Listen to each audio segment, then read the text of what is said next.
Ayan, good day mga bossing. Ito nga po pala yung ginagawa namin na Toyota Innova D4D. Nagpalit po tayo ng timing belt. Kasi yung kanyang timing belt ay ano na, bitak-bitak na po siya.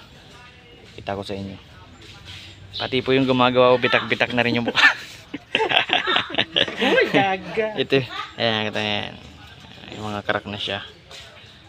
May possible na di natin alam, bibigay na lang yan. Mapuputol na lang, alang sinyalis. Ayan. Parang po siya bumibigay. Bibigay na rin. So, pinatiran na rin natin yung kanyang injector kasi hard starting siya. So, kailangan salubungan muna ng gasolina bago siya umandar. Ayan. Ayan. Ayan, naglalawa siya sa langis. So, papandarin muna natin yan. Tapos, tatakloban na to bago natin linisin yung kanyang engine. Ayan.